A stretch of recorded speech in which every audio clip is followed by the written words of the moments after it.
This is a How Is He podcast with Podge and Popa, proudly sponsored by Ampifi. Power up your podcast. Let's kick it off. Tonight's episode is proudly sponsored by Carl Estimating. If you're a contractor, subcontractor, supplier or manufacturer, Carl Estimating will price your job tighter than a man with short arms and long pockets. We're getting better, aren't they, every week? Who was telling you? And we know one or two of them. No, we know, friend. Check them out, carlestimating.ie and other social channels. Welcome back to the How Is He podcast. Joined as always here with my co-host Paul Popa here in the fantastic facility that is Ampifi Podcast Studios right in the heart of Carlow Town. Tonight, we are joined by a 5-time All-Ireland champion in long distance running, Kilkenny's first ever 4-minute miler, and the county's first sub-14 5k runner. He even managed to snag an Northern Ireland title along the way, although he admits that was a bit of a random surprise. Yeah. He's a former European over 35 3,000 metre champions and has represented Ireland from 800 metres to 10k over the years. Owen's journey in athletics has been full of ups and downs. He spent a year competing full-time, a year he describes as a disaster at the time, but ultimately a blessing. It taught him that nobody really cares whether you win or lose, and that a shift in mindset allowed him to rediscover the joy of running and actually brought even more success. Away from competition, Owen is a physiotherapist and a lecturer at SETU Waterford. He holds a PhD in human movement. Should we be calling you doctor? No, just call me on. Be okay. Owen, if I had a PhD, I would be... It'd be mandatory. Dr. Podge or Dr. Dale? Dr. Podge, of course. PhD in human movement and channels that expertise into teaching sports Pilates, helping people stay injury-free and doing what they love. On top of that, he's developing an innovative product called Back Aware Belt, designed to give instant feedback on your back position and improve posture and movement in real time. Wow. Owen, welcome to the podcast. Thanks so much, Papa. Thanks, Podge. Yeah. Good to see What you. an impressive rap sheet. That is impressive, isn't it? That is good. We've had That is a Thanks so doctor's much. resume. Have you ever seen one? Brilliant. That's absolutely fantastic. Yeah. I went on to there's plenty about you online, right? Yeah, thanks. About Yeah. your success and the innovativeness and where do you get the time? I actually, like, people do say that, and I always, like, as I said, you're watching trailers, I'd be flat out on that. Yeah. I don't know, I'm just very good at, like, doing a lot of things, and then, maybe not doing them that well, I don't know, but, like, yeah, just getting them done. I always be tipping at things. Do you know that way? I always, like, just to get up, do a bit. Maybe I look like at tea time, do another little bit, you know, that way. So, Are you conscious of time in regard, like the likes of that? No, where you're well, watching I'm terrible. trailers. I got to get this done before. No, I'm okay when I'm or I can chilling. squeeze this in. Because I'm a little bit like of an introvert. So, like, when I'm chilling. So I'm like, you know, on my phone. Or, I might do a little bit, but I'm terrible. Like, if I met you just down the street, right, and it wasn't like scheduled, I'm terrible for that now. Oh, really? Yeah, if you were like, oh, how are you getting on? I'd be like, good. Like, this isn't like, I gotta go now. You're like a walking Outlook calendar, right? I'm really my You're wife. not on my calendar? Yeah, my wife is always saying that. Can't You just fit you in. pass them. Like my ideal is, hey, how are you? You know, great to see ya.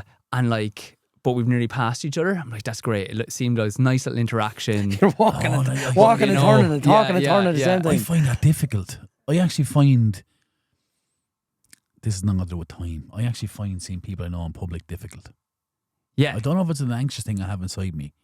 No, but I'm just saying, I need to go past you. Like, Yeah. I'll nearly be, I want to recognise Yes. you. But It's if I was weird. like, oh, Papa, I'd be, my idea now is like, we're going through or we're on the Yeah. other side of the street. Papa! Yeah, and yeah. I'd make a big, if we were on the other side of the street, I'd be like, Papa, geez, great to see you. And it's like, just on the way. But if you were stopping, I think as well, it's like, I keep going. That's what I mean, yeah. I met Alan O'Brien Tesco the other day, right? And I knew he wanted to stop. He yeah. was like, well, Podge, how are you walking past me? He's like, well, Al, how are you? And went. Yes. And I'm yeah. like, I just can't, I don't know what it's weird. I think as well is because it's like you're not going to get into any useful chat. Like, Yeah. it's just going to be small chat. Like, Yeah, and yeah. I'm not great. Like again, I'm. Is it because you're on a journey? You're going somewhere. It's because That's I what I have things think. scheduled in I'm my head. going- Like, I'm going somewhere here. yeah, You're not part of the plan. that's why Nice I to am. see you. Yeah, You're not part of my, you know. Have 15 minutes spare to everywhere you go. That's Honestly, the key. you're Yeah. right. I agree with you. Yeah. But it's just an no, it is, and anxiety it's. I have. I always think It's, that like I your have to be back biggest, for 11:30, so I leave at 10:30 rather than a quarter. If But I bump you're- into someone, it's okay. your biggest strength is always your biggest weakness if it's not kept in check. So you're probably like, if you're a very people person, it's like, well, he could be late or whatever. And then You're if alright you're, then, Podge. yeah, but if it's other way, it's like I'm very like efficient with time. Yeah. But then it means that like you do miss out on those. Like my brother said, like where you be rushing off sometimes, and like you're dead right, you know. Bring me back. Tell me about your childhood. I was left in a kind of wicker basket. By a bear. I was raised Yogi. I was raised by a bear, and there was this tiger. Just like grew up normal, really nice, really good childhood in a small estate called Springmount. Like a estate at the time where we were all roughly same age, so out playing soccer every day, and then just played like every sport basically. Went into hurling, like rugby, like soccer would be the main ones, and then running as well. My mum brought me down to there was an under 10s running race, and we missed that. And my mum was like super determined, I suppose you'd say. She's like, what's the next race? It's like the under 12s women's race. It's like, I'll just throw them into that then. So my first ever victory was the under 12s women. So yeah, before any transgender stuff was going on, I was jumping on. Yeah. Sports big in the family though, right? Yeah, big in the family. Like my brother plays rugby. He played for like UCD, and he went on to the Leinster Juniors side, the club. And Ciara, my sister, went to the Olympics. And then, Cormac, my younger brother, was good. Do we not have her number? Yeah, I know, yeah. What did she do in the Olympics? She did 800 meters in Rio. Yeah, it's brilliant. Yeah. Did you go over? I actually didn't. I was running myself in the World Student Games at the time, so I couldn't make it over. University Games, that's a big deal. Yeah. But that was only on the last weekend, just gone, yes, right? Yeah, the World Championships were on last week. About a couple of weeks ago, that was on, yeah. See, the Irish girl won the decathlon, was it? Yeah, she won the heptathlon, and then she came second in the Worlds. So she won the Student Games and then came second in the Worlds. Yeah, unbelievable. Achievement. Yeah. Where did you get the grow off? Or was it when did running become a thing? You're like, whoa, yeah, I can excel at this here. Do you know what happened, right? So we were playing all the sports, and my brother Killian is like a year and a half younger than me. Yeah. So we're like best friends growing up. And then, but just enjoying the soccer, enjoying running, but not really, once a week you're running, then you're playing hurling a good, from Kilkenny, like most of the time, and then a bit of soccer as well.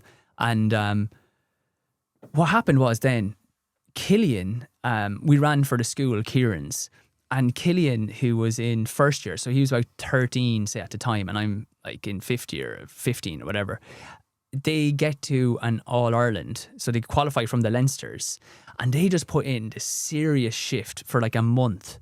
So he's the same as me, just barely taking it, and he had come 12th in the Leinsters. Wow. And then, but they were all like, all right, we're just going to put in. They trained every day, like just absolutely beasted it for like a whole month.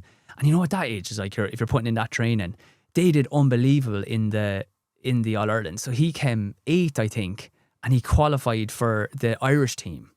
And then, like, Killian be a joker, so it's like, he then was like, oh, I'm the only international in this house, like, I'm not joking, right? He'd be always saying that every so often, like half a year or a year later, he'd just come down in his Irish tracksuit, like full kit, like, the words from. I love that. It's brilliant. And he wouldn't say anything, like, why you're doing that. I was like, oh, what are you talking about? I just had nothing to wear. And it's like, so then I was like, right, I need to run for Ireland one time to shut this lad up.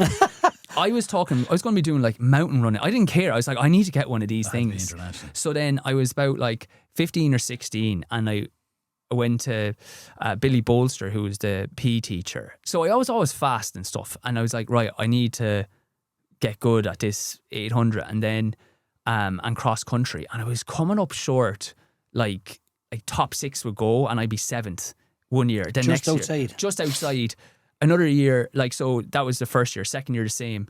Third year for the European Youth Olympics, it was called. Guy was beaten. I just was in Irish college, and I just had been not training, and I come second. So by the time I was about 3 or 4 years till the European Juniors, then I qualified for Ireland, which was actually a big competition. And by that time then I was like, you know what, I actually like this, I'm good at it, and I'm going to take it serious. So yeah, if Killian hadn't have done that, I never would have gone that way. No way. It's amazing, isn't it, how success drives success, isn't it? Really, yeah, it is. Yeah. And just be like, and it gives you, I think it's sometimes seeing it. Yeah. Do you know, like, this is a bit of a tangent for a second, was when I ran 3:39, which is a very good time, would qualify me for, say, the European seniors. But I found all the way through my career, like, you'd be running, say, 3:46 or say 3:50 for a 1,500 metres, and you'd be thinking, this is good. I'm, say, coming, like, I'm winning an All-Ireland. And then some lad would run like 3:30, 3:46. Say Kevin Moriarty did it, I remember the first time. And you're like, if Kevin can do that, that's like, if he's doing it, it's not that hard. Yeah. And you just like, so you train a bit harder. It's unbelievable. Like, and then same 3:42, I remember Rory Chester did that. And we were like, come on, if Rory, like, I've bet Rory before, like, you know, before, if it was a foreign guy or someone you didn't know, you'd be like, oh, it's really hard to do. Caught me in the hop, sort of. Yeah, you wouldn't think it's doable, but you see it. And the same when I ran 3:39, I would say not one Irish lad had run sub 3:40 in maybe like 5 years. And the year I did it, 5 lads did it. Because we were all like, they're probably looking at me, it's like, if he can do it, I can definitely do it. You know, so we're all, it is funny, the competition just can drive you on, like, you know, or you start thinking, like, when Killian got that All-Ireland or international cap, say, it's like, well, if he can do it, I can definitely do it. Is that unique to athletics? Because it's a kind of a solo thing. No, I think you see it in, like, look at, like, people think it's like, oh, sorry. You're okay, don't worry about it. Sorry, Ash, you should see him outside. He's like David Guetta on all the little buttons. It's impressive to see. You see it in, like, people think it's, oh, well, wasn't it mad that, like, Nadal came around the same time as Federer? Yeah. And it's like, they push each other on. Yeah. If he wasn't there, he just naturally would have slacked off. He would have think this is a certain level. But would you have seen Nick Kyrgios, the Australian guy, I can't think of his surname, tennis player? Kyrgios, yeah. Do you see him saying, well, if Federer can do it, I can do it? Like, you're talking about Federer is like the greatest tennis player of all time. No, and I don't believe in this thing of, like, I don't actually believe in mental strength at all. I think it's the biggest. Yeah, it's his biggest myth. No, biggest myth going. David Goggins, all these guys, absolute frauds. Yeah, call them out. Yeah. There's more than him. Like, your man Jerry Duff. I don't know your man personally, but Jerry Duff. All these, like, anyone who does all, like, multiple Ironmans, multiple like long ass, like, marathons, like, do them for enjoyment. But it's not like a mental strength. Mental strength doesn't exist. It's a thing that people tell others to dig in. The only mental strength, I was talking about this, the only mental strength that's actually needed is in training. Like, so I was doing a training session there last week, and it was going to be 3 sets of a thing. It's like, actually had a little niggle, so I'm doing a high rocks training just to... Oh, you're not one. You just... You got caught. I know, just absolutely caught. But, like, I was doing a thing where it was like, you do row, bike, and skier. Yeah, and after 2 sets, I was feeling crap, and I was like, oh, well, I just leave it at... Halfway through the end of the first set, I'm like, well, I leave it at 2 sets. And I was like, you know, you're starting really feeling tired. And it's like, no, whatever happens, I don't care how slow it is, I don't care what it is, I'm getting 3 sets done. That's the only mental strength you need. All the stuff of in a race, I died. It's like, you died because you probably went out too fast and physically you couldn't hold it. So what about hitting a wall in the marathon? That's what you're talking about. But that's not mental. You're actually physically wrecked. You're not like look, I fell for this more than anyone, like, because I had that, you know, you mentioned that year where it went terribly. Yeah. And my coach was telling me, you're fit, like, it's just in your head. And I was like, yeah, it is in my head. And I went to, like, sports psychologists, and they were nice people, like, and they're like, yeah, I was doing stuff. I was writing, like, the times I wanted to run on my shoe, like, inside my shoe, because that's affirmation. I was like, in front of a mirror, you know, you can do this. And I'd run like a freaking donkey. Like a donkey. Yeah. And then, right. Oh, Shrek. But, no, yeah, exactly. Like, right. And then the next year, I had a new coach. I can chat about that if you want, but I was basically, had kind of given up. I was like, just going back in. But we were doing more like aerobic training. Like, the training we were doing was just like a little bit longer, a bit like actually just getting fitter, you know? But just taking it in, but getting the training done, like getting really good, consistent training.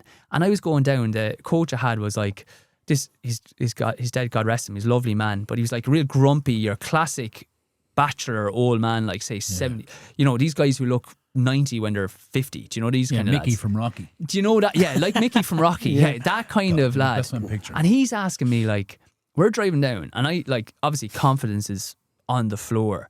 And he's like, why haven't you ran a PB in like 4 years? You've been like badly injured. I was like, no, just don't know. You know, like, So that's my pep talk coming into this. Like, just remember, you haven't run good in ages. I was like, yeah. He goes, okay, go down to that race. Like, warm up like I always did. Didn't do any of this stuff. Get into the line. And then it was an 800 metre race. It was against, like, there was about 4 or 5 Olympians in it. Guy Learmont's got to the final of the World Champs. And this was maybe a year or two before he did it. And we were in the race, and I'm doing the same things I normally do. And the year before, where I'd always be like, oh, I try, and I just fall off. I get to that point, and I'm like, geez, I feel great. And I just kick on, and I beat him in a sprint, like just on a dip. And I'm beating like all these guys were going to the Olympics. Lads got to a world final, and we were driving back up, and I was like, how is that? I have not thought about that mentally, like to be in a good place. And I was like, you know what? The only difference is I'm actually fitter now. And that coach was actually, you're not like cursing this. Yeah. Right. So that coach was just full of shit. Yeah. I wasn't actually fit. He's like, we're doing everything right, because if he said, you know what, we're doing wrong, and it could be on you or me, but this isn't suiting you. So we need to adjust what you're doing. And if I looked at it, it's like I wasn't fit. I wasn't actually doing the run. I was out going running, but I wasn't running fast enough. Or the sessions that we're doing weren't specific to what you they needed weren't to be. specific to what I Gotcha. needed. Yeah, gotcha. So, but coaches would rather say it's on you. Mentally, that's your fault. Than say, you know what, it's something we could be doing. And after that, I was like, you know what, all of that mental, all this stuff of like believe in yourself, or it's all... You need courage. You need courage. You need pride. Like, But I'm sure there's people that sit there and preach the opposite. Yeah. yeah, I just don't believe him, no. Yeah, well, you don't have to believe them. No, Yeah. it's great to have, it's great to have that point of view as well. Like, though, isn't it? but see, as a physiotherapist, now you're coming from the science world as well, right? Yeah. You know, so like... No, I'm not saying sports psychology isn't needed. Yeah, because, but like, you need different things and positive thinking. Specifically for you, because you know the mechanics of things, you're like, here's where you're not performing. Yeah.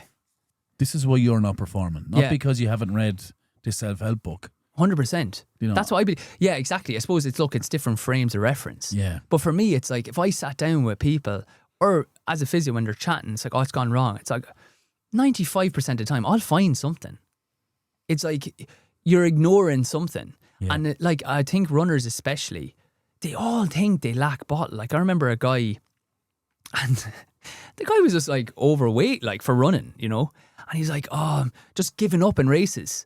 And it was like, Niall was in it. I was like, Niall, man, like you're fat, like. You're 20 stone, bud. That's it. It's like, there's nothing wrong with your balls. Like, there's nothing wrong with your heart here. Yeah, yeah. And he just came down, trained with us consistently for a while, and he was running his best by the end of the summer. Yeah. But like, sometimes it's like I don't know, runners especially can be very hard on themselves, and they think it's like, it's them. They're not trying hard enough, or if they could believe in themselves, it'd be better. And it's like, it's not. It's like, it's probably an actual physical thing that can be dealing with Do you think this. that attitude is frowned upon in the coaching world, in the sports psychology world? Do you think that attitude is like frowned upon? Yeah, a little bit, probably, because, and look, as I said, I like sports psychologists. I've gone to them, but it's like, in the end of the day, everybody has a job as well, you know? If it's like, and they, like, you could have someone in saying, like, you know, physio is a load of crap, it doesn't work or whatever. It's like, so I suppose it's going to be frowned upon because it's their job, you know? Yeah. If you went to a butcher and it's like, oh, I'm vegan, he's going, what was he going to say? Yeah, no, like, he's dead right, like. Yeah, this mince is barely mince. Yeah. Yeah. Light mints. You're a 5-time All-Ireland champion, Kilkenny's first 4-minute miler, Yeah. and the first sub 40-minute 5K runner. Yeah. When you look back on that, like, what do milestones mean to you? They're big milestones, right? Yeah, the sub 4 was class. That's because the thing with running is normally when you have a time, you're getting ready. So we say you win an All-Ireland or you qualify for the Europeans, you got to get ready for the Europeans. Or if you run a time, you're like, oh, but if I went a bit faster now, you're very greedy. You're always looking for faster times. So the one thing with the sub 4 that was lovely, it was like, I had the year before, I just barely got pipped to come second in the All-Irelands. So I hadn't won one. And then I ran 4 minutes 0.6. Oh, go on. And I was like, this is tight now. Like that. Killer, isn't Yeah, it? it's a bit of killer, to be fair. But I was like, you know what, though? like, as I say, with the mental thing, with that one, at least it's like, no, I know I'm on the right lines now. Yeah. You know, and I felt really confident. Yeah. So that was like, you had the year, you didn't do it. You're like getting closer where you're like, okay, I think it's possible now. And then put in a really good year's training again. And then when I did it in Dublin in Morton Stadium, and they have the Morton Mile. Yeah. Class night, you know, like a July 10th kind of night in Ireland, and it's like, Are you rocking up going, I fancy this tonight? yeah, and usually Conditions are perfect. Usually with running, right, it's so funny. We'd have a thing with our friends of like, say you run crap, you'd be like, oh, I knew I was going to run crap. I was feeling too good beforehand. If you're feeling good, you're like, usually you want to be feeling, you're like, I need to be, you're achy. I remember I'd have a podcast or a playlist I'd listen to, and I had like Shine on by David Gray. You know, it's like, seeing in your eyes. I was like, just the sun is going down, because the race is like about 9:30. Sun's going down and I'm warming up, and I'm like, it's great buzz in the great buzz in the place, and it's like this is, I didn't know, but I was like, this is going to be a good night. Like, I don't know if I'll do it or not, because always it's just, you don't know it until you're in it. Like, because I said, you can be feeling class and run crap, or you could be feeling crap. So you're feeling class before the race, halfway through you're like, oh no, that's what happened to me now. That race, right? Like, my wife used to say that, where like when I'd be ringing her saying, like, say a race went bad over in Europe or whatever, I'd be like, oh Jesus, I just couldn't get relaxed, or I couldn't get into it. And she'd be like, would you not, you know, she's probably sick of me complaining or like moaning about these things. And she's like, would you not just dig in and put it in? And I'm like, sure, high-end athletics is like closer to playing a piano than it is gutting it out. It's really like, because you're running, like when I was doing it, you're running like 58 seconds per lap. So you're like most, you know, as you said, I do that in the post bike. Yeah, it's like 14 seconds per 100, you know, so it's like, basically, you know, and so you're running fast, but you got to be so, because you got to do it for 4 laps, so you got to be so relaxed, like, so you have to be running really fast, but you nearly got to tell yourself, rhythm, chill, yeah, so it's really smooth, like, you know, so it's so halfway through the race, you're actually not like, even when it's like, oh, when you're running that fast, you must feel like you're sprinting. You're not. You're like, everything in you is just trying to be like, you know, you do this in training, you practice the bits when you're hurting, and you just try to get used to flowing. So the whole way through the race, I was just like flowing. And then like with 1 lap left, I was like, oh my God, this is great. And then 1 lap left, you going, I've loads in the tank here. Yeah. But I'm like, I'm buzzing here tonight. I had done that down in Cork, say 3 weeks before there'd been a mile. And I got to the exact same time at the 400 meter left. I was like, Jesus, if I hit a good lap here, I've done it, like, you know. And with 200 left, it's like the old lactic sniper came out, pinged me with both hamstrings, and I was swimming home. Wow. Yeah, like lost maybe 4 or 5 seconds, ran 4:05. I was like getting sick. But then even in my head, even after that race, I was like, oh, I was close there. Like, you know, if I could get that, like another race or two will be happen. But then in Dublin, say when I broke that, you'd done it. There's no like, oh, I want to go faster. It's like, that's just a big barrier done. Friends are there. They had this one of like little mini keg of like Heineken. Their house was like just across the road. It was just brilliant. You know, it was just one of those nights, because as I said, you have loads of good times in running, but you're always like, I could do more. You're never satisfied. Where that was the one like, I'll just enjoy this. Your friends are here. You've done a big barrier. You've been working on this for years. You came very close last year, and now you've actually done it. It's a pretty limited club, right? Yeah, it is. Yeah, I think when I did it, it was like your 36th Irishman to do it, and you know, and the amount of people that run, like, the amount of people that go for that. Yeah. They want to get that milestone. Just on Irish athletics currently. Yeah. Where do you think it is currently? Really good. Really good.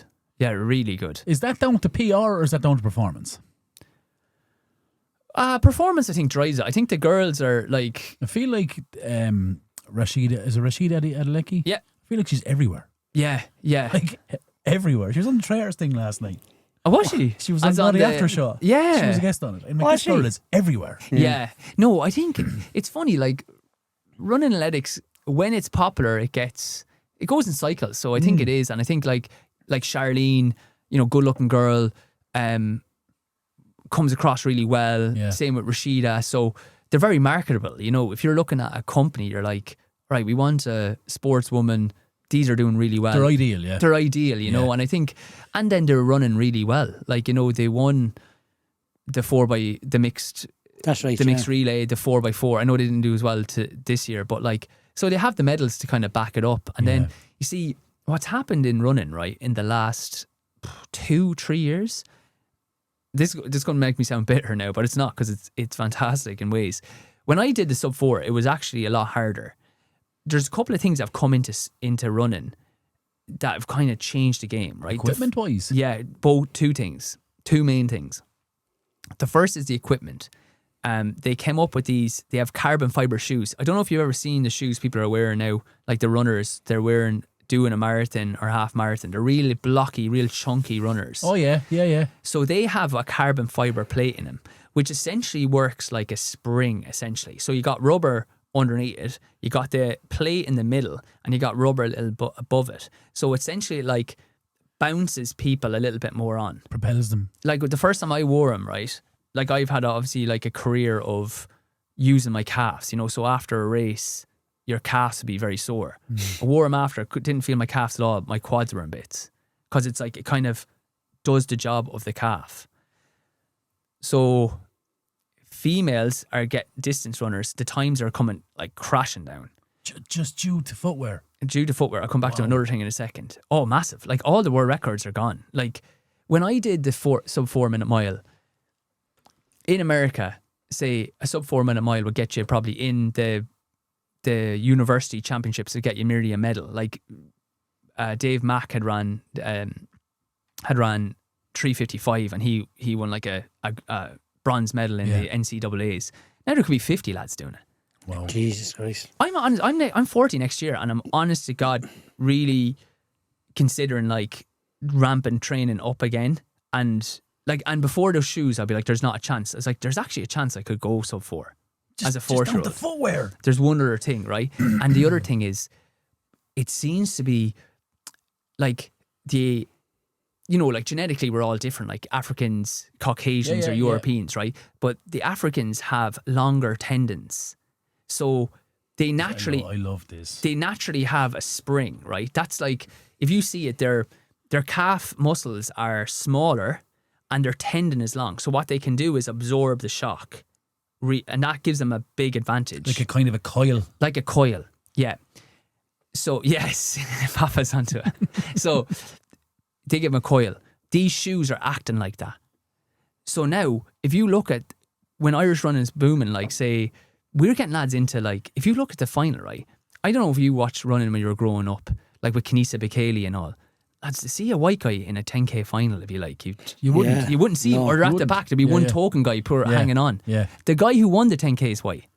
The guy the guy who won the 5k, the 15 is like, that is rare, right? It's rare, but it's over the last few years it's way more because we don't have the same Achilles tendon. So you're taking that kind of out of the game, and it means then that shoes are acting as genetics. Like genetics, they're taking crazy. Because I know one. I won't say his name, but one guy, his class running style, but he'd have that natural bounce. He's white, but he'd have it nearly like some of the Africans would, the Kenyans or whatever. But he's not as good anymore because lads who are stronger in their quads now, they can hit the ground. The shoes are doing the calves work, and now they have like kind of stronger quads, or they were good for other reasons. That's amazing, isn't it? Yeah. And then the other thing that's happened is, especially in like 800s, this helps everybody, right? So you have like lactic acid. Yeah. So lactic acid is really lactate plus H plus ions, which is the acid. So it's lactate and acid. If you think there's two things that kind of go together. Now it's the acid that when your legs are burning, that slows you down. Okay. They always knew there's stuff like baking soda. If you're like bread soda and all. Yeah. Sodium bicarbonate. Yeah. Sodium bicarbonate. Yeah. That is basic. So quick maths now. People are like, what is this lad doing? Right. Level is 7. Underneath 7 is acid. Above 7 is basic. So bicarbonate is like, say, a 9. Stomach acid is a 2 or a 3. It'll like boil anything. Lactic acid is probably a 6. So you're starting a race at 7. As you're running, your you're producing lactic and acid, so your blood and the muscles going around, the blood going into the muscles starts to become more acidic. It starts to burn, and basically the muscles can't contract like they normally do. The fuel is wrong, right? It's the acid. It's just like the ability to contract an acid isn't as good. Yeah. Now people are taking. They always knew bread soda would be great, but if you took bread soda, you'd basically shit yourself. Like, it's too hard on your system. So what they do now is Morton came up with a gel that passes it. So you take it. It looks like Brill cream, basically, with these little bits in it. Like Froobs. Yeah. So you literally take that. It goes in the stomach because it's got that gel around it. It doesn't break down in the stomach, so you don't have the gastric issues. It goes into the small intestine and then it breaks down. So now you go into the race. You start the race. Your blood is actually, instead of being 7 level, it's a bit basic, so it's 8. So you can run harder. Halfway through, where the acid used to hit, you're now just back to level. And then you're at the end of the race going back into 6. Oh, yeah. So there's a guy, he came second in the world champs. I was chatting to him about it, Jake Whiteman. He would do sessions where he'd test how much lactic acid he had in after a session. And before the sodium bicarbonate... Is that done through your ear, isn't it? Yeah, little prick of the ear. He could get his lactate with the acid, you can't judge that, up to 18. And then with the sodium bicarbonate, he can now get his lactate to 23 because the amount of acid isn't as much. That makes sense. So those two things have changed the game. Where does that fall then in relation to substances? So, like, when that was first done, would there have been any complaints, basically? Like, what's this guy taking in that tube, like? What's this? That's the thing. Like, sure, that's the same with the shoes. Like, you know, your man Galen Rupp, he's a white guy who would have been training with Mo Farah. When Mo Farah won the Olympics, now he probably would have done it anyway. Galen Rupp was the first white guy I've ever seen get to a final. He came third. Yeah. Sure, he came out afterwards. They had the prototype shoes from Nike. They had the carbon fibre before anybody had them. Yeah, and then after that, there was a ruling to say that you couldn't like have a prototype.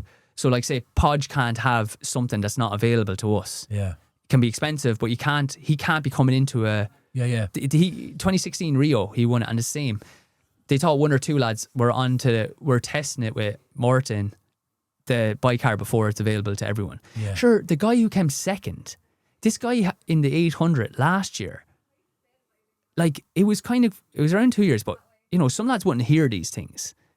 It's going around, it's like, have you heard of this, like, bicarb? It's like, what are you on about? He got, the first time he ever took it was the semi-final. They're literally running around, like, trying to get this, like a drug, like friggin' toilet paper in COVID, you know? And he's like, you know, he's fine. He goes there, he gets it, gets through to the final. He runs a 1 second PB in the final, and he comes second in the Olympics. A 1 second PB is, like, unheard of. In finals. Yeah, and especially in the final when he's had 2 or 3 races. So, like, you could imagine that if, say, he didn't get that, he'd always be like, Jesus, I wonder how he would have done. Or he must be now going, thank God I was just not doing the passing the guy. He actually stopped. And the man goes, have you heard about bicarb? And it's like, Jesus, this is well worth not, like, just passing him. Taking the 15 minutes. The races with Mo Farah were fantastic, aren't they? And then finals. Oh, brilliant, like, yeah. Is it just a commentator saying that there are actually lads ganging up on him? Like, I go off and... do the first the Kenyans would kind of lap up on him, but he was brilliant. He didn't just... What he did great was they go running off and he just stayed at the back. Yeah. And then... Remember the time he fell? Yeah, and he got up and he still won. Yeah, he's unbelievable. But they'd go running, hoping he'd come and he just stayed back. I used to love it in 3 or 4 laps to go. And they're actually... Those Spanish fellas, yeah. It's brilliant. I'm like, fan him. Exactly. Yeah, I used to love that as well. Bit of rough and tumble of it. Yeah. Staying on substance abuse, right? I read an article there recently, or was sent to me, about the Olympics where they're going to allow, like, performance enhancing drugs and... Yeah. Did you read about that? Yeah. What's do you think of that? It's just dangerous, isn't it? Like, it's mental, isn't it? It's just dangerous. One thing I would say about substances, right, is people always think, oh, sure, it's a level playing field. It's not, like, because... So Lance Armstrong would always say this, where it's like, oh, sure, I was just taking the same as other people. Yeah. Now, there is not drugs for everything. Yeah. Now, when I say like there's no mental strength, there are lads who can, friend Brian Marr, just able to go to the dark place. Like that's a strength, right? Yeah. But other people might be, I can be smooth. So say for Lance Armstrong, for example, right? One of the things they would take is like EPO, which increases the amount of red blood cells. Red blood cells carry oxygen around your blood, right? But that makes it like soup. So you can imagine if you put in more like actual like powder to soup, the soup gets thicker. Yeah. Right? So our blood is like that. If you have more stuff in it, tell me if this is super boring now, right? No, it's not. I love it. Public mind. Yeah, But I'm selfish. Yeah, exactly. I think you're better off. I always do that. I'm like, look, if I like, at least that was one. We have 3. Yeah, 3, that's fine. So, yeah, the more you put in, right? So what was happening with cyclists was they would go, this like red blood cells are great. It carries oxygen to the muscles. Yeah. They were going bananas on it. So they'd be taking this that say this is a percentage basically. They'd be taking it so their blood could be up to like 75% of just sludge and 25% water. Like lads would have to wake up in the middle of the night to walk because their heart would stop. And a lot of them had heart attacks because they're like, oh, it's great. It's like, and their heart's like, I can't pump this thing around here. Yeah, it's just literally like it's like cement. Yeah. You know, it's clogging like, up the pipes here, boy. Exactly. And it's like they're having a heart attack. And they're like, okay, so what the cycling did then was they said, we'll go 50% for health-wise. You cannot have more than 50% hematocrit in your blood. You can't have 50% of more than red blood cells. Yeah. So they then... so this is why it comes where it isn't even all the time. So when you have the health risk, because if you just say let people at it, they did that. Yeah. When they couldn't get caught, you'd have lads going, you know what, sure, if he's at 60, I'll go 65 and I'll go 70. Yeah. And then it's like, geez, this is going great. Pam, you know, off the bike. Yeah, catastrophe. Because lads will go bananas. Yeah. But this is where people are like, oh, but it's a level playing field. It's not, because take Lance Armstrong, right? He was a power-based cyclist. I didn't have an agenda of what we're going to talk about, but this was definitely not even anywhere. It actually wasn't even on my agenda either, but I'm glad we went there. Yeah, so he's a power-based cyclist. Yeah. So his aerobic isn't going to be that good. So if you look to his natural hematocrit... He's speed and strength. He's speed and strength. Yeah. But so, and he's probably like 42% red blood cells. Yeah. Now, you could take another guy who doesn't have the speed and strength, but is naturally good at the aerobic side. So, doesn't have the same muscle fiber power, but maybe has naturally 48% red blood cells. And if they're competing at each other, and one might win, one mightn't. Now, they both took EPO, so everyone was doping. But this guy who's at 48 can only go up to 50 because they'll catch him otherwise. Yeah. So he's only getting a 2-point advantage on that. Yeah. Whereas Lance was 42. Because he's different. He's getting 8. And he can get 8. Yeah. But the thing that Lance is good at, the power, there isn't a drug for that. Do you know, there's nothing that can put like your ability to tolerate lactic. Now there is actually the bicarb, but there wasn't then. Or that thing of being able to go to the dark place. So when they say, oh, well, it makes it even for everyone, it's not. Because if you could do a thing of like break down and you were taking a million different things, then it would be. But we don't. We only have a certain amount of things that be taken. Is Lance a fraud, yes or no? Oh, like he took drugs. They all were taking drugs, yeah. There's no man for France like Lance. Yeah. But he's a cheater. There's a great book called The Secret Race. Paul Kimmage done one, didn't he? Used to be a cyclist as well. Yeah, but again, like when people say like he was like, he was a drug cheat as well. It's like, you know, the rugby lads give out about that when he's saying, because he's kind of calling them out. Yeah. And it's like, lads, you're probably taking more than he did. You know, they took essentially like amphetamine, which is essentially cocaine before a race, to get up the hills. Yeah. You know, it was light stuff compared to what was going on, and he did it one time. But again, one thing I will say, Ireland is super clean. I'm a 5-time national champion, but I went to European Championships and I went to World Student Games, but I was no big shake in like the world scene or no big shake in ever going to the Olympics. The max money I got off the government as a grant when I was younger was $5,000, and I've been tested out of competition about 10 times. How does that work? Random, is it? Yeah, so what they do is you have to you have to fill in. Like, it was a relief when getting off this, because it's, as I said, for 5Gs, like when you're running you need it, but it was like, Jesus. So you have to put in where you're going to be every day. So I would say, like, say with Podge and Popa, I'm going to be at the Ampifi Studios, like, say from 6 Lad to... waiting for you with a bag. Yeah. Well, oh man, honestly. Follow you everywhere. We'll meet you anywhere. Okay, but so they could land outside. I'm not here anymore, but like, I'm in Marisa with lingerie. but like, that's it. You have to maybe text them to say if I forgot about this, you have to text them straight away. Now, if they came to my house when I was here, that would go down as a missed test, because you're like, well, you said it, and like, then you're guilty, right? Well, you only get 3 of them. Okay. Now, lads do abuse that. They go dodging. Like, there's stories allegedly of like Mo Farah Tell us an alleged story. Yeah, legging it out the back in Kenya when they came from hopping over fences to get away from him. Go away. Recently, or like no, when years he was ago, in his pomp? In his pomp. But so you do that, then they come. They have you basically pee. So because people have thought of every way of like cheating. Yeah. They have to like physically watch you pee, because like what the lads used to do is they'd say when you're coming, have a catheter. No, yeah, catheter. They put one up their bum, and then they'd have a tube the whole way. Remember the one with Lance Armstrong in the Vansher and they squeeze their bum, and they'd be peeing out someone else's pee. That's clear. Yeah. The other thing they used to do, you have to wear like blue gloves, because what lads would do was cyclists say they're going, it's like, yeah, no problem. They'd like put their hands on the chain.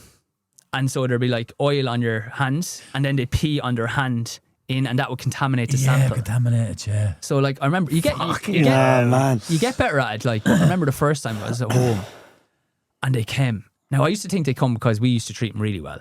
Like, I was at someone else's house when the drug, you'd be hanging out with runners, so they came, and it was like a funeral. Everyone just sat there in silence. And I was like, well, like, no, they come to my house to get like tea and biscuits, watching frickin' Coronation Street, having a great time. Sure, they're like, well, who will we go to? Owen or the lad who treats us like crap?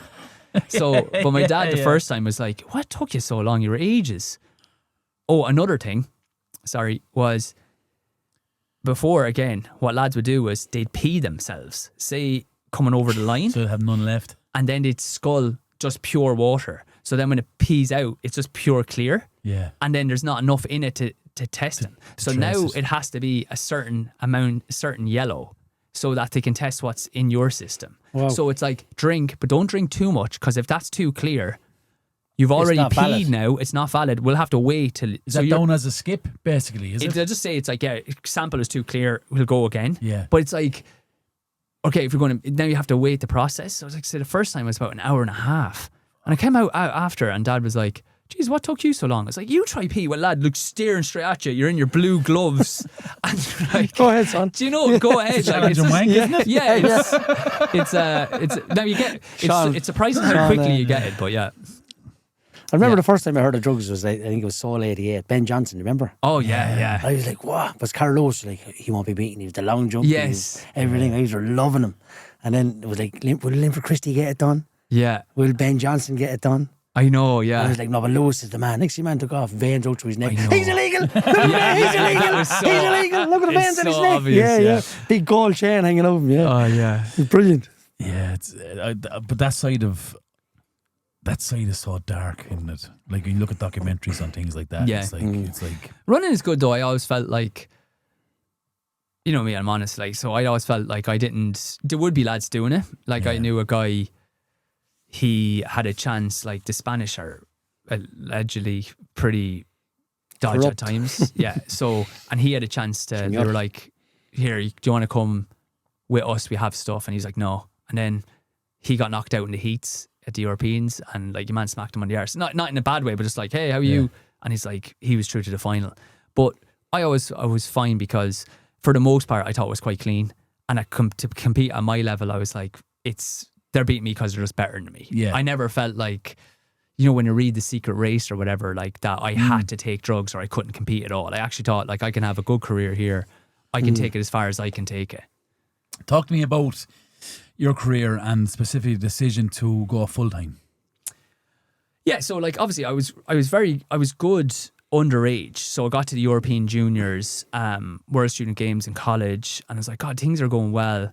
And what is that, under 20s or something, is it? Under 20s is juniors, yeah. And it was getting to a stage where I was like, do you know what, it was 2010, I'll qualify, plan is this will help me qualify for the Europeans, and then that'll get me funding, and then I'll go to the 2012 Olympics. That was my kind of plan. It was like just putting way too much pressure on myself.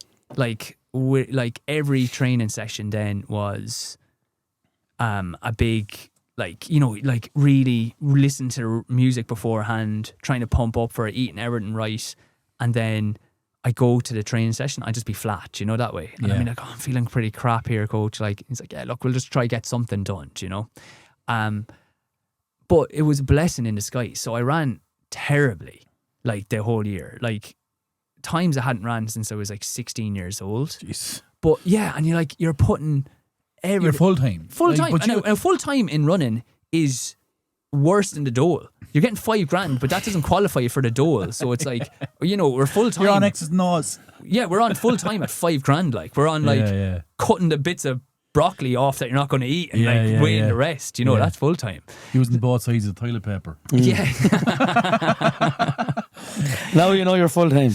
But like, so look, you're putting a lot in and you're getting through, and it was like, but it was a blessing because before that, I would be nervous, like, you know, before races. Like, I'd really struggle to sleep. And a lot of it's like you have this, it's only afterwards that you can process. So you have an actual fear that you just think you're letting people down. Yeah, you think you're going to let people down if you don't run that well.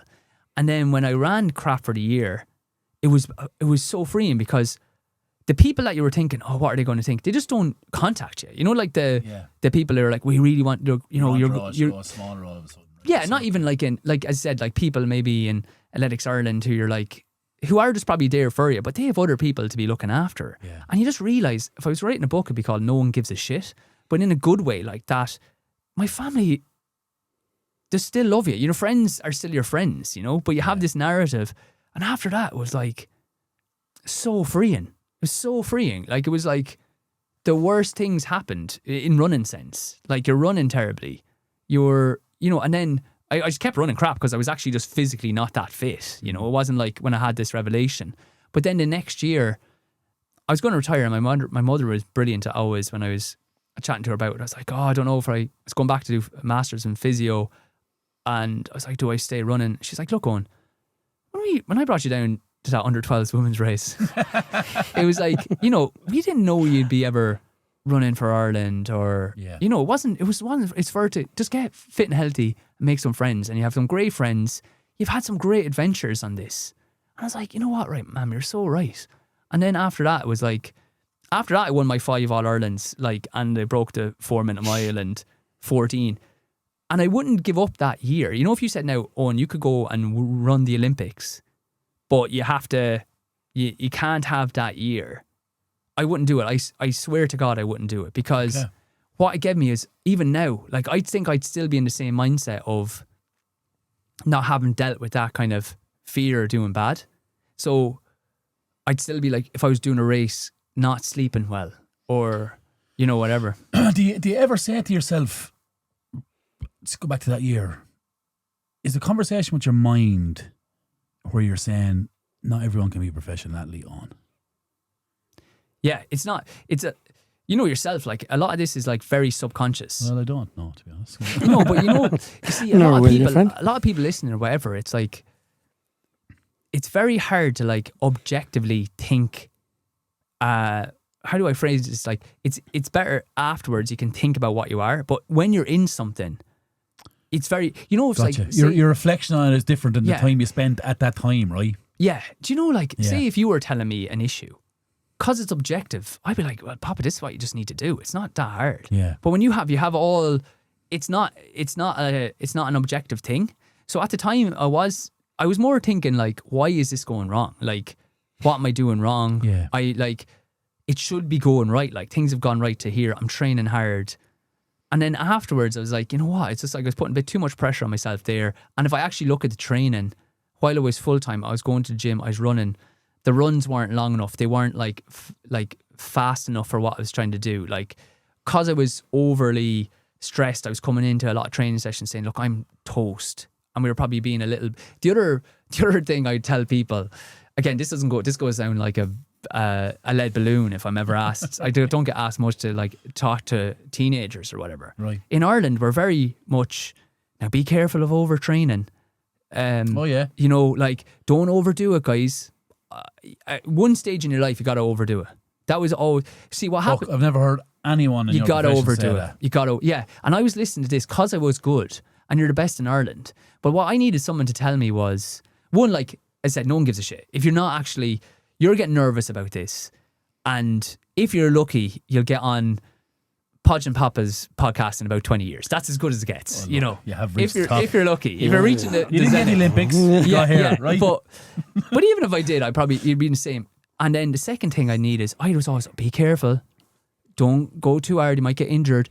It was only when I was, because you're the best in Ireland, you need someone to say, look, no one gives a shit. Just enjoy it. Like, your friends are still going to be friends. The second thing is, like, you're not actually that good relative to international standard. So don't be comparing yourself to these people, because what I had then was, when I started training with Thomas Chamney, and always beforehand, he went to the Olympics. People are like, don't train with him. He's a lunatic. He'll burn you out. He'll burn you out. Like, yeah. And you know what? When I went down to him, I was like, it's not actually that bad. It's a lot of training, but he's not a lunatic. He's like he's measured, consistent. The first few weeks were hard to get used to. I remember we were on a run and it was in the back roads of Limerick, so I didn't even know where I was going. And he was with another friend and I was just getting dropped because we've done morning, evening runs. Now, it was relatively easy, but at the time I was like, oh my God, I'm just not used to this level of training. And I was like, go on, I'll find my own way home. He's like, Willie, come on, you won't. He's like, you're embarrassing me in front of... And all of a sudden... Yeah, well, I wasn't. He was just like hanging on. But, and the same, I was doing physio for the Australian team. And again, but people are like, don't go train with them. Like, just do the physio, do your own thing. They're lunatics. But you need to... But when I went there, it wasn't. It was hard again. They did triple Tuesday, triple Thursday. Run in the morning, gym in the afternoon, easy run in the evening. 3 times a week. Then other, runs, long run Sunday, one easy run on Wednesday, one easy run on 2 runs on Monday, and then 1 run on Wednesday and Friday. So it's 2 runs Monday, 3 things on Tuesday, 1 run Wednesday, 3 things on Thursday, 1 run Friday, 3 things on Saturday, 1 long run, like an hour and a half, 2 hours. 17 runs. Crazy. Like, it was just crazy. Yeah, well, sorry. Tuesday off? No day off. Oh, no day off. Yeah. When I went to 17 Chamney, I remember chatting with James Ledingham. We went it was the first time we had no rest day in the whole of September. I remember it's like, dude, we literally have, like, we were getting our first rest day like the 1st of October. I was like, Are you proper fit though? You're proper prime, do you think, with all that? But what happens is, look, and this is when you're full time. I'm not talking about we're under 12s or 14s, but at some stage, you got to roll the dice. Not roll the dice in like what GAA get totally wrong. I've coached a few GAA teams, right? They get totally wrong. They're so wrong, it's unbelievable. Is this thing of like, you know what? We'll go hard today. Tuesday, we're going to like have them getting sick in the ditch, but we'll give them off Wednesday and Thursday. As I said, I've trained with Olympians. I trained with guys like with the Australian team who are like getting to like medaling in finals. They don't train like that. It's a consistent. There's not one day that you wouldn't be like, that you would be, I can't live with this. It's just the next day they're up again doing their bit. It's just a gradual progression to the point where you look back and you're like, I haven't had a day off in a month. They're just super active. Are you saying getting sick in the ditch is too much? Way too much. Or they're thinking that they can do something. No. Enough on the Tuesday. Yeah. But go back out again on the Wednesday. Exactly. Yeah. That's what they get wrong. So don't go really hard and then take 2 days off. Exactly. Yeah. That's not a rest. You can't get the fitness on Tuesday for the rest. If you say, for example, you do 60% on Tuesday, and then you do 60 on Wednesday, 60 on Thursday, that's 180. If you give your 100% on Tuesday, but you take off Wednesday and Thursday, you're only at 100%. Do you know what I mean? Like it's. You never look at it like that, would you? No, you need consistent training and not hard. The other thing as well is there's levels to where, like, if you're working aerobic, like this is another thing I had to improve your aerobic system, and like GAA essentially is what we call, there's 3 energy systems. There's the aerobic system, which is your like running, you know, your 5K running, your kind of running system. There is the lactic anaerobic system, which is like 400, you know, sprinting 800, getting sick after, you know, that legs are burning. Yeah. And then there's the power system, which is like the first 5 meters, 5 seconds. Okay? Classic GA people go, you know what, those shuttles out back in 10, get them till they're like literally legs are burning, they can't move, the lads are sloppy, they're getting sick. Now, think about it. Have you ever seen a hurling or a football match where someone's had to go to the side to get sick? No. No, soccer's the same. They are alactic aerobic. What they are is short sprints, and then you might have walking or jogging where it's the aerobic system. If you think of the fatigue that you have playing soccer or in a hurling match or a GA match, the fatigue you have is like more like a 10K or 5K. Your legs can't move anymore and you can't sprint. You know, it's not like your legs are burning. So this is another contention. Like, oh, they're not working hard enough. It's like, no, if we want to improve their aerobic, we have to train them aerobically. So we need to train. You can't train more than 80%. You think you're training harder. You're training the wrong system. Yeah. And then when you want to train them for speed, train them shorter, like 5 meters, 10 meters for power. So like they actually get more powerful and faster, or they're working aerobically, and just sprinkle in the other stuff. But they want to do this grey zone that actually isn't anything to do with the sport. Effect here. No effect. It's. I remember going to when I was going through my coaching course and when I was in college, and we had a sprinter come in and he'd done a demonstration of his training. No, I wouldn't say he was a top class sprinter, but he was a sprinter, right? Yeah.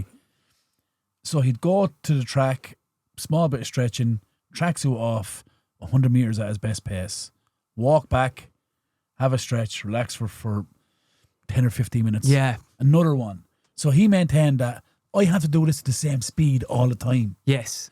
So I can't, I'm doing this over 100 meters. So every time I do 100 meters, it's got to be the same pace. Because if I done 100, go back, 100, go back, 100, all of a sudden third one is slower, fourth one is slower, fifth one is slower. You're recovery and you're ready to go after. Because I transferred your logic when I'm coaching. Yeah. I transfer your logic, especially in soccer. Yes. Like warming up, I would always have a 4 or 5 yard sprint. Yes. Like just a box. 2 people bounce off each other, sprint. Yeah. 5 yards, walk back. That's exactly it. And I've always put power above anything in sport, as in speed and strength. Yeah. Now there's times where let's run the bollocks out of these. Right? Yeah, of course. There's a space for that as well. But to be specific for certain sports, especially GAA, it has to be explosive. Yeah, but if you're running the bollocks, one, you're doing that perfect. You're doing that perfect because that's the thing. Like, you don't need the 15 minutes, but a 5 meter sprint and then walking back is ideal. And then if you're doing it, just do more. Like, do 100 less, like at 70%. With like, say if they get down in 18 or 20 seconds, double the distance back, so 40 seconds to be back. Yeah. And then just do sets upon that. They'll be flogged, but at least they'll be hitting their aerobic. Yeah. I love all this talk. Jeez, that's flowing, hasn't it? I love it. We're in, yeah. You're physio lecturer. Yeah. How do you bring your experience into the classroom? I just think it's good to have, like, obviously I have a PhD and stuff, so I have I just never want to be a fraud, basically. Like, not fraud, like, you don't need a PhD not to be a fraud, but I just like being both sides. I have the practical experience, and then I do the research, and the two of them really blend nicely because for the lecturing, you need to know what the most up-to-date research is or know the energy systems. But then it's sometimes like they could say something in a book, it's like, it's not practical. Do you know, it's like, that's not how that's going to work. Yeah, it doesn't fit. So I like that, and I feel like I'm very lucky with the students we have. They're really tuned into that, and I think they like that little balance. Enjoy it?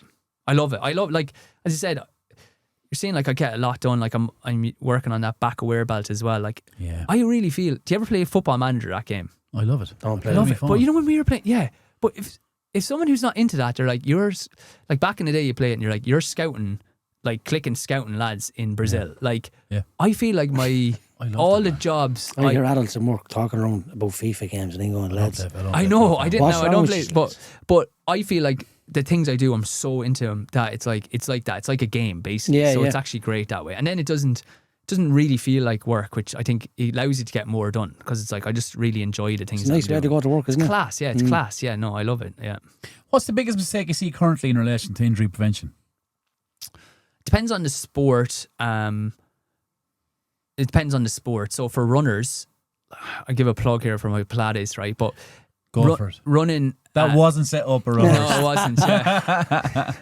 Ash, can you put a little like tag yeah. free trials available Everard Pilates. Okay, for runners, the main. So take this with a pinch of salt because, as I said, I do sell this course. So like, for runners, right? Running isn't good for muscle development. If you think of the injuries that runners get, they don't get muscle tears like a soccer player. You're not going to say, I have a hamstring tear, I have a quad strain. Yeah. They're all like plantar fasciitis, Achilles tendonitis, hip pain, knee pain. There's 3 systems in the body, right? There's the passive systems, like your ligaments, your tendons, and your joints. They absorb the shock, like regardless what you do. Mm-hmm. Then you have the active system, which is the muscles.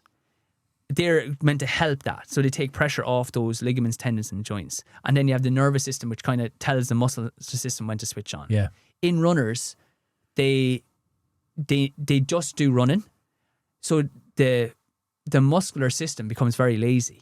So I give the analogy, like if you're at a pub, right, and someone's starting a podge and you're beside him, you can just come in and break that up. If you're at home sleeping in your bed, he's on his own. Yeah. So you need something. It doesn't have to be Pilates, but you want something like Pilates, gym work, something that's waking up the muscles. Yeah. So that when you're out for these runs, the muscles are already woken up. Yeah. And they'll take pressure off. So that's the biggest thing they're missing. They think running doesn't use muscles. It's great for cardiovascular health. It's great for burning calories. It doesn't use muscles. You need something in the week to wake the muscles up. For GA soccer, like football or field sports, it's doing what you're saying, Papa, like adding in the warm-up, having speed in throughout the year. Like the biggest injury prevention for hamstrings is sprinting.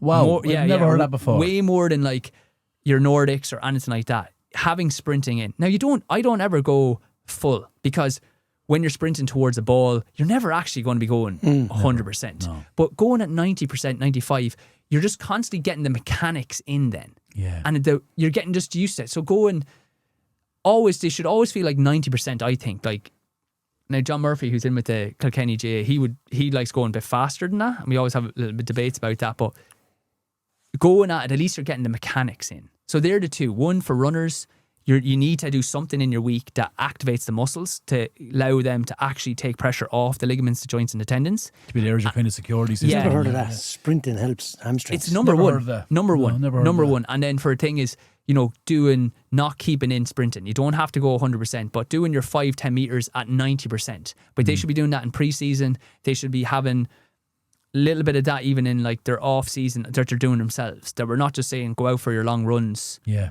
That's what happened after COVID. Lads were like setting 5k PBs. They all came back. They haven't done any sprinting. They sprint and it's completely different. Yeah. Talk us about Back Aware. Here's your chance to sell. All right, so that's Sell, Mortimer, sell. Backaware.com, backawarebelt.com. Ash, get that shagging. get those links up. How does it come about though? You go like this, right? You have this idea for 10 years in your head. When you have patients, you send them off with exercises. They come back and they're doing them totally wrong. Or you're in the gym and you look around and you feel like bleaching your eyes for the way people are doing exercises. So you're seeing this for a good while and you're like, if they could see or hear, if they could see or feel what I'd see, they'd never do it like that. Yeah. They wouldn't do it, or eventually they'd work out what to do. Mm-hmm. So you have this idea, and then this is when I used to have the phone aside, but like, do you know, your wife is still asleep, but you're just lying there. So you're like, right, I can't get up. I'm going to wake her. So I'm just thinking about this, right? So I take out my phone and I message the local enterprise office and I'm like, here, I have this idea, right? It's this belt that when you bend into a poor position, it'll buzz, it'll vibrate to tell the person that they're wrong. So they They won't do it, right? And it's sent. So I had this 10 years on it. Finally, like, local enterprise, great, grant. Is there any grants that I can have to do this? They send me a message back. Yeah, come in, love to see your plans. And I'm like, did you see the email? That's where we're at, like, right? So I was like, but I come in and I swear to God, I was like, do you know what? They probably have. I say you send sal to the Arabs, or you would. I don't know. No, you would. I'm very passionate about the things I like. And then I'm just very, like, yeah. But I went into her and I swear to God, I was like, they need to hit certain numbers. So having me in will be great. They'll just like, come in, sign there. It's like, we saw X amount. I was like, I just pictured a prototype. Penny's bag, black belt. There's a prototype. Oh my God! Wait, I wasn't at a prototype stage, but the first prototype looked like a 1800 sex belt. You should have seen the state of this thing. It was like leather. Clockwork orange. It was leather chaps, like leather chaps, and it had like basically a green lunchbox connected. And I was chatting to I was looking at it going, what is this thing? And he's like, now if you need changes to that, we can do it. I was like, dude, are you thinking? I have to show people this. I have to try and sell this. I have to try and sell this. It was like, leather in the back, leather chaps on the side. It was the most horrendous looking thing. And then this lunchbox. Yeah, I was like, okay, anyway. But I went into them and they were like, look, if you make this, we'll give you half the money back, up to like, say, 15 grand. Brilliant. And it was just the thing I needed to go, do you know what? I was like, I'll always regret if someone comes out with that. I'll be like, I had that idea. That was me, yeah. That was me. And they'd be like, oh, no, that was whoever. And it's like, no, but I had you, and you'd be chasing after and trying to tell them. So I was like, I'm just going to go for it. As I said, thank God they accepted. It was working. This, like, you were on Fraud Watch when I brought them in that. I was like, hey, look at this. They're like, what is that thing? But you'd done like a prototype. And it was enough then to go, you know what, let's just lose a rake of money to develop this technology that nobody's had before. And that's where we're at now. So we won, Time Magazine. We were like an invention of the year on that with like class. Yeah. Garmin's new heart rate strap on running has these like spray on shoes, and then Back Aware is there as well. Jeez. They got what the fuck are spray on shoes? They're just designed so they're like a foam that kind of they spray on, so they're and only for around your foot. Yeah, these are like so it's like top 200 inventions. They have 6 in the fitness, like the sport or fitness side. Yeah, but it was great. So. Look, it's still spray on shoes. No, it's unbelievable. And then it's like, there I am. I'm like, oh my God, this is class. But you're way down the line though. You're like, I've seen the video on that. Like, no. The ones that we're working are class. They're actually we're on a version 2 now. We're probably on a version 27. So I had to look. This thing is just ups and downs because I don't have a background. So the ones that were working class, right? And then we were getting ready for mass manufacture, and they were. So say if we had 100, 70 were working class, and we check them all, and so you'd have to discard 30.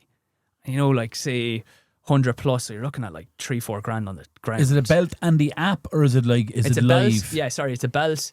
It's got a sensor in the middle of it. Yeah. So that detects. So then you can play a video and you can see your back position where you are, yeah. And then if you can't see that, it'll vibrate as well. So it is cool. Like it's class. It's like brilliant. Piece of tech. Idea, Sounds it. Yeah. But what happened then was, sent off, worked on all these things. They're like, yeah, we have it now. I'm just always having to buy these now. So again, I spend another like 15 grand on this. Like they bring out the next 100, send them to me. Yeah. 20 of them are working. Oh no. Yeah. So then I got rid of the engineer. So I have a new engineer, Eoin Cooney, he's in Kilkenny. So it's much handier. We're here. All Irish made?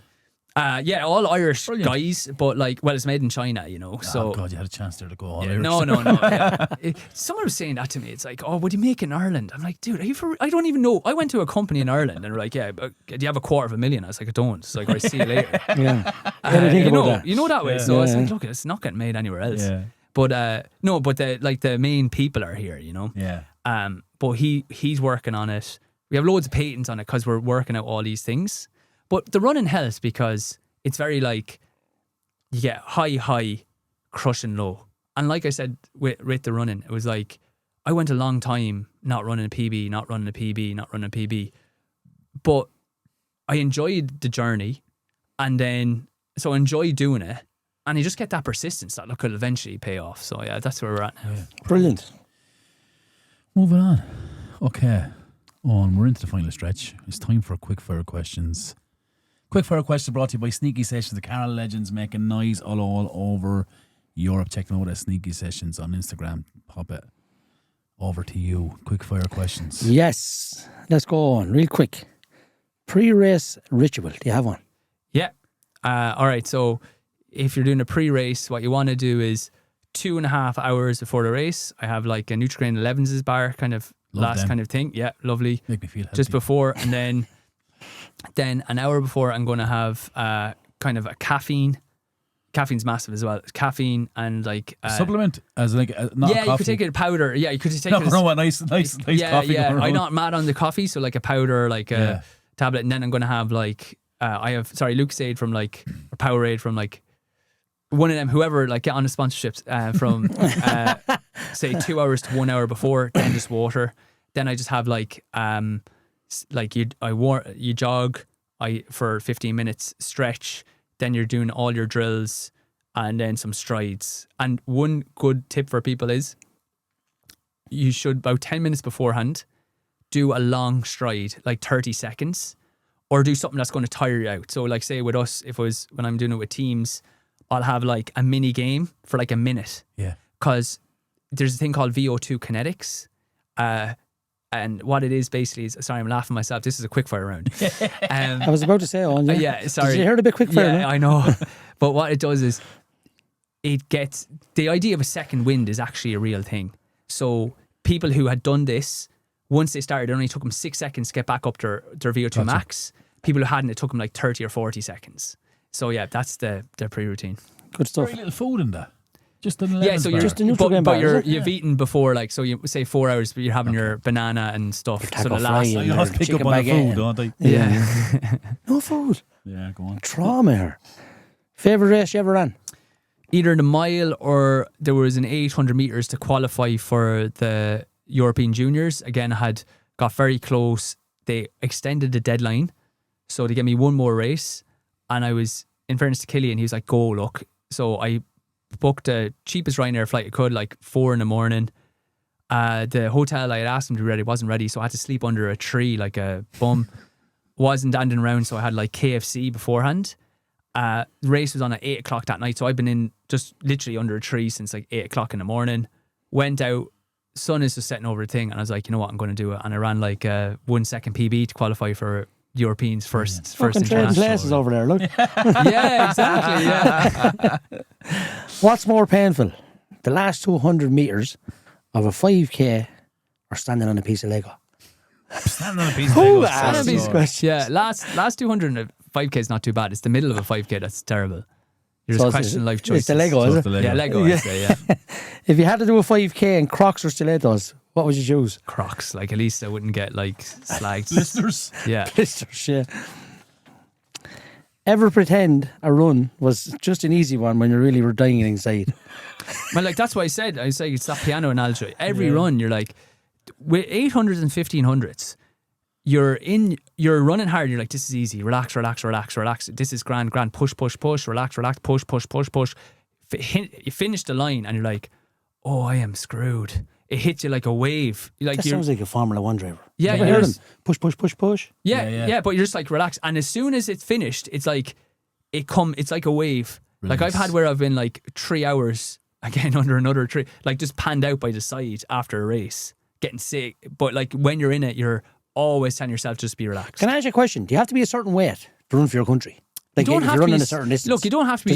It's not It's a very good question, Pop. No, but like, do you know what I mean? You don't have to. You haven't seen Formula 1 drivers after the car. No, you don't have to be boxers. a certain. You don't have to be a certain weight, but like, when you're training that hard, it become naturally. You're naturally going to be there. You're not going to be pop billion. One thing I say to people is like, make sure you're eating a lot of dinners and stuff because you need a lot of nutrients. Right. But yeah, you'll just get down to that weight. Yeah.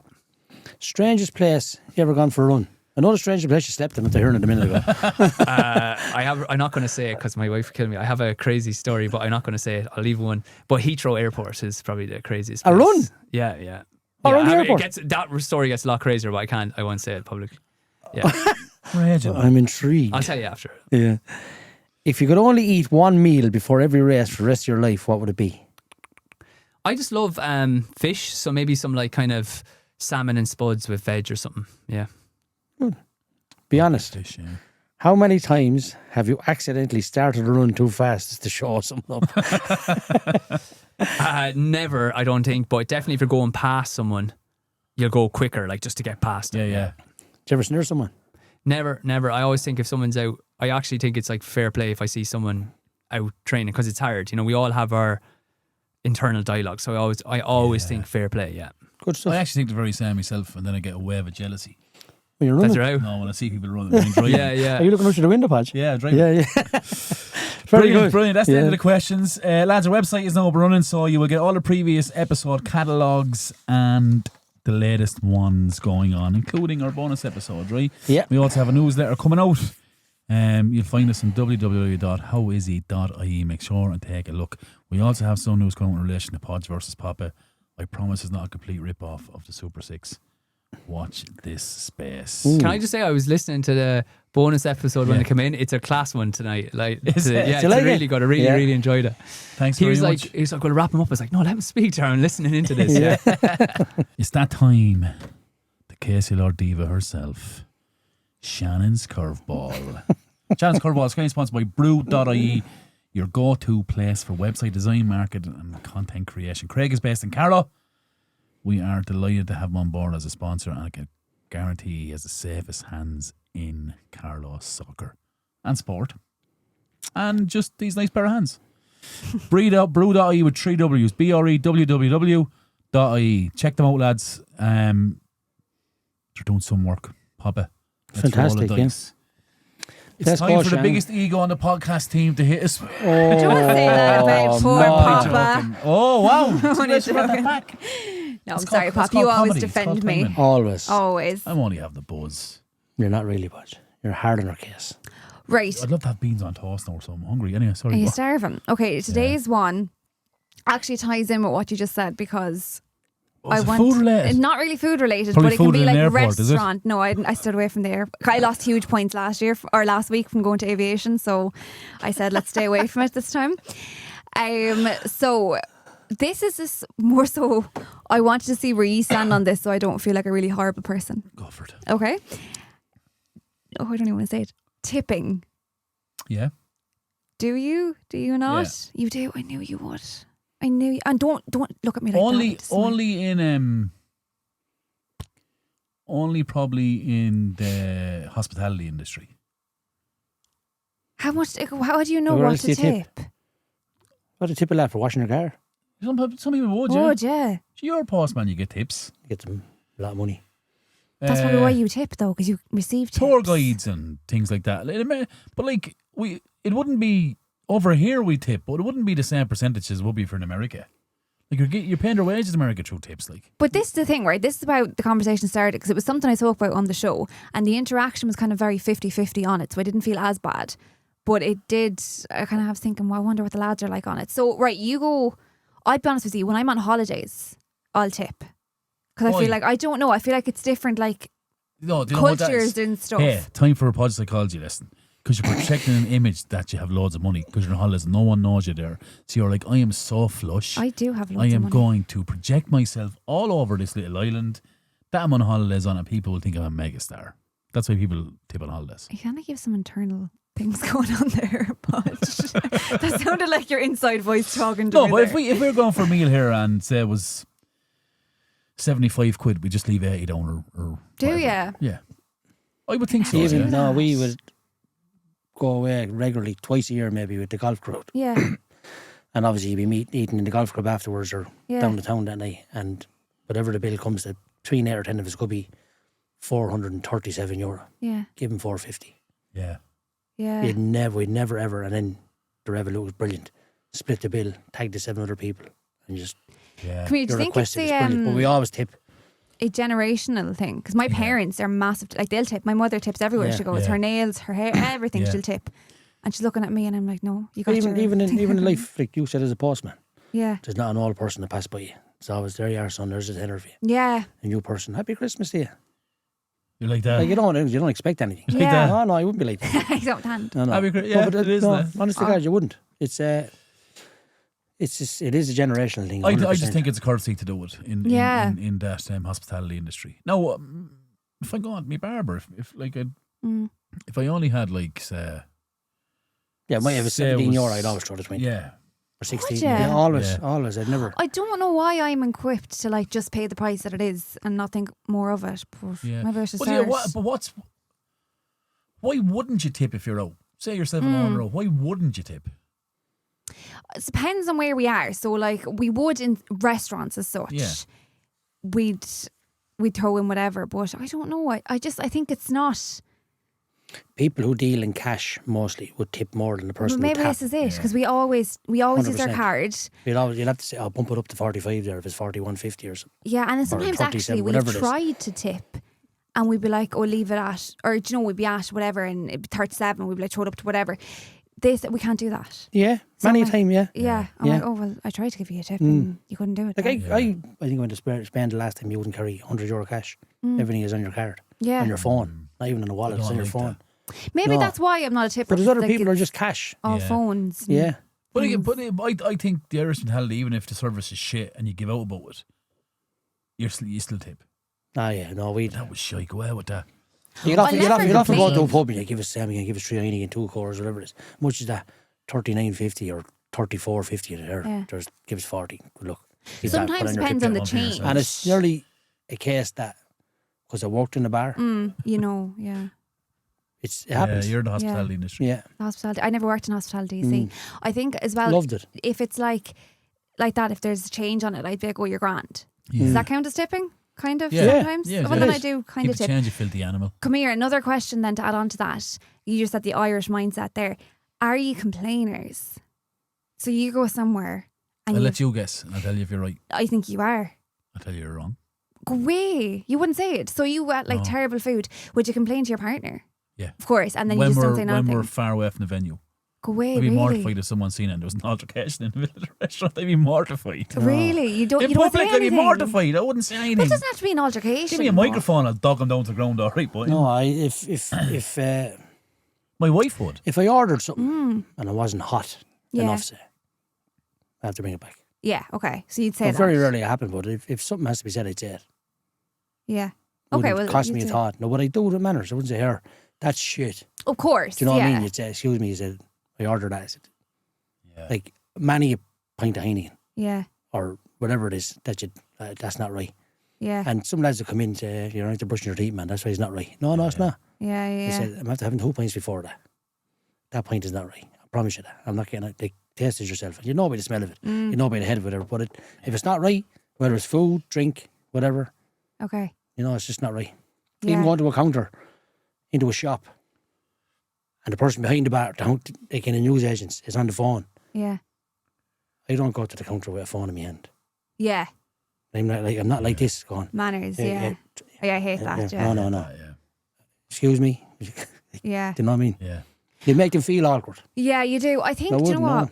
I think mine depends on my humour. There's some days now where the girls do call me a Karen. They're like, no, this one now she'll set you straight in a nice way. Like I'll, because my daddy always told me you never get anywhere in life being quiet. No. He always said that to me. It's something he drilled into me. But then the other side of things, it depends on my humour. If I'm in like that, and I could have something completely wrong with my food, could be something I didn't even order, and I went, I didn't even order that. I've often swapped food with Owen because that's not what I ordered. Yeah. And he's like, sure, say that. And I'm like, no. Yeah. So he's like, right, I'll just eat that then. And it's a... I just don't know. I just wouldn't like to cause a scene. No, but You're not causing a scene, though. I Paige. would That's what- no. I would get that if it's cold. I'm like, it's actually a bit cold. I don't see that as complaining. I don't see that as whinging or moaning. I'm saying that's not.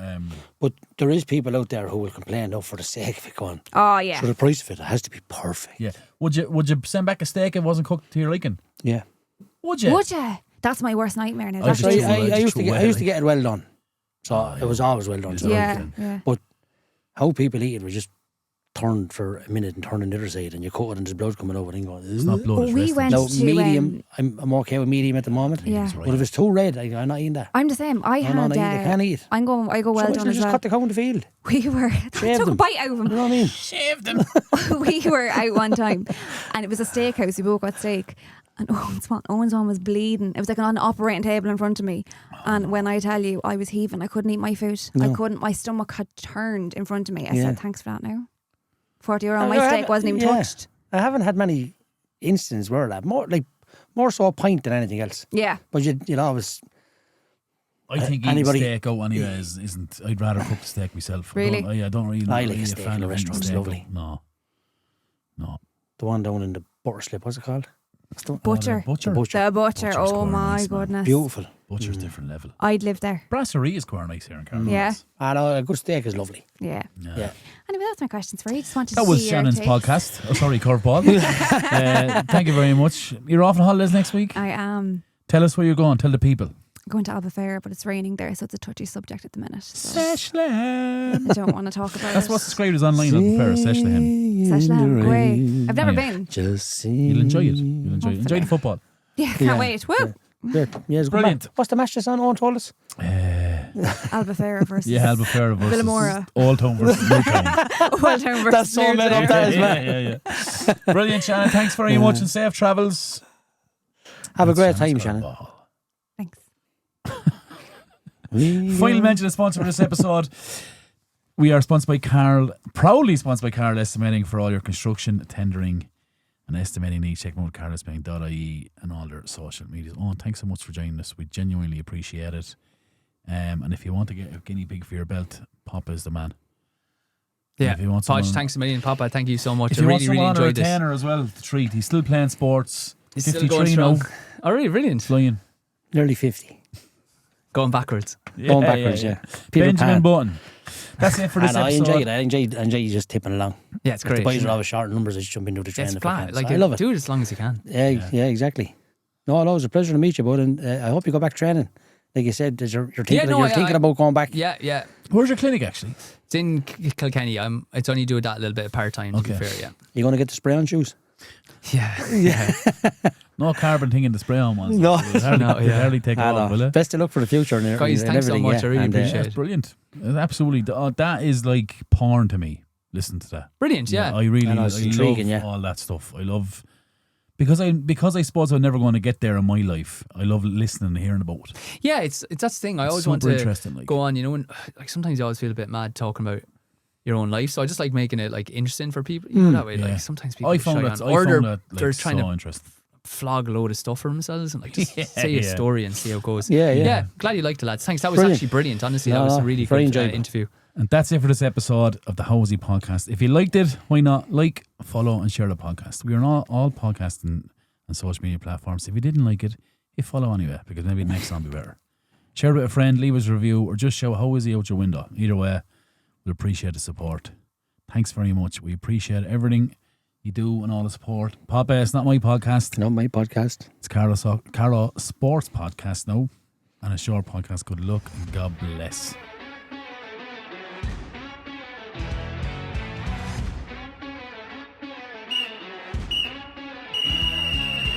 That's full time on this week's episode of the Hosey Podcast. Available on all podcasting platforms. Find us on Facebook, Instagram, and Twitter/X. Proudly sponsored by Ampifi. Got a story to tell? A voice that needs to be heard? Get in touch with us here in Ampifi, Carlow Town's professional home for podcasters of all kinds. We can be found on Instagram at Ampifi Podcast Studio. Ampifi, power up your podcast.